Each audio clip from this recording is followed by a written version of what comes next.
We just finished up the second stop of the PAA tour out on Lake NeelyHenry in northeast Alabama. And Lake NeelyHenry is kind of unique in that it's part of the Coosa River chain. And the upper half of the lake fishes basically like a river. It's very narrow, there's a couple backwater areas, and there's a lot of current. Now down on the lower end of the lake, it's more like your traditional reservoir. A lot of big main lake points, big creeks, stuff like that. And in practice, I tried fishing both areas and just never really could get anything going down on the lower end of the lake. So what I ended up doing was concentrating on the upper half of the lake, where the fish were more current oriented. And the unique thing was that you have a dam above Lake NeelyHenry, and you also have the dam for Lake NeelyHenry, and whenever they draw water through those, it creates a current, much like you would on a tidal river. And as far as the Coosa River chain, you know, that's very famous for their spotted bass. And the spotted bass are really current oriented, and what I mean is that whenever they're drawing current through there, the shad, they all ball up and get into eddies where slack water is, so they can get out of that current, because it's pretty strong. And what happens is that those spotted bass, they follow those shad into those eddies, and they feed whenever the current's moving. When there's no current, the spotted bass don't feed, but when there's current moving, those fish turn on.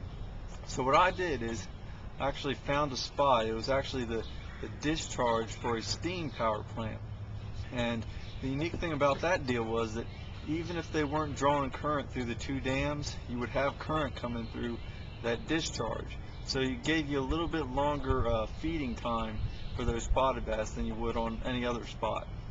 And what it was right at the discharge, you had about a 30-foot hole, or it went down to about 30 feet deep.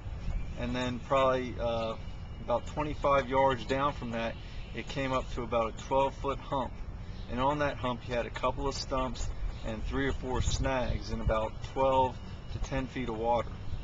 And on day one, they were drawing current through there, so it was real easy to catch fish. They were really biting, and got a limit right off the bat, probably about 10 pounds.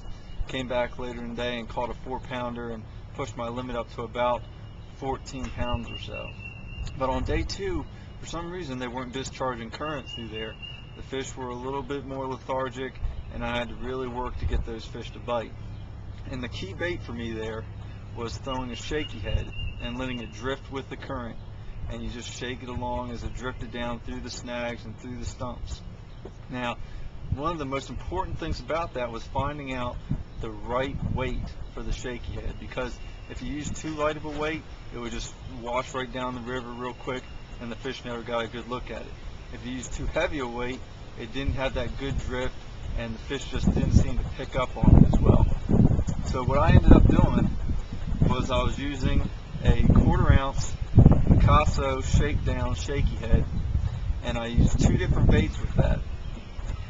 One of the baits I used was a true tungsten stinger worm, which is a 6.5 inch worm, and I bit off about 1 inch of it to make it a 5-inch worm.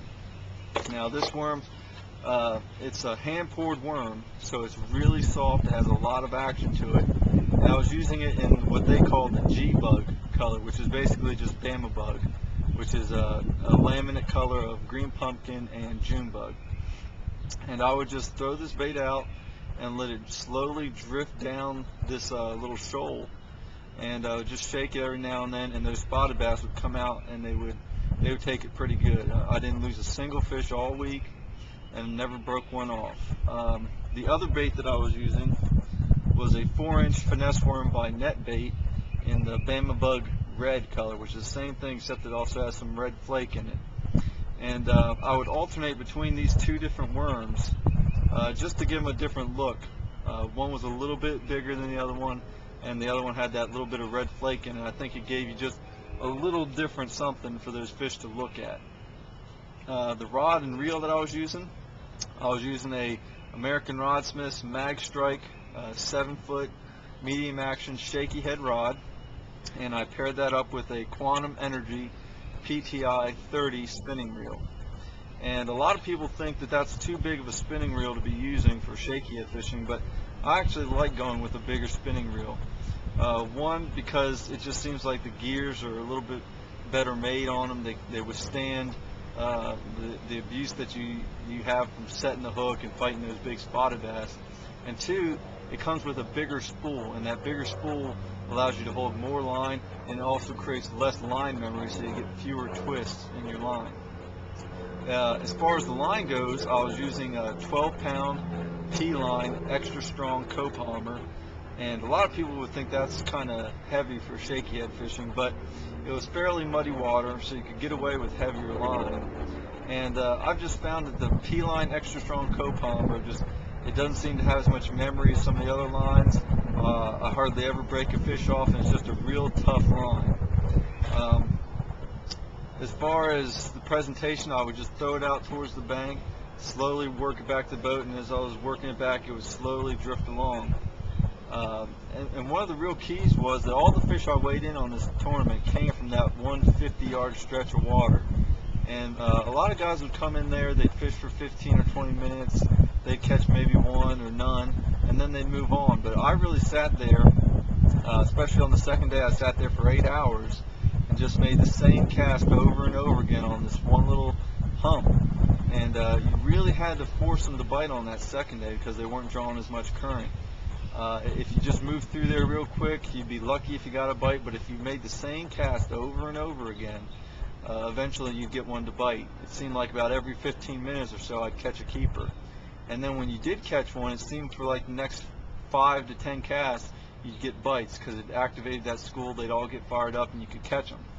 But it really was just having a lot of confidence to stay with it and stay on that area and not run around and try and look for active fish, but actually forcing those fish to bite. And really, you have to have a lot of confidence in the area that you're fishing in order to do that. If you don't have the confidence to stick with it, you're going to start running around and you'll probably end up missing the fish.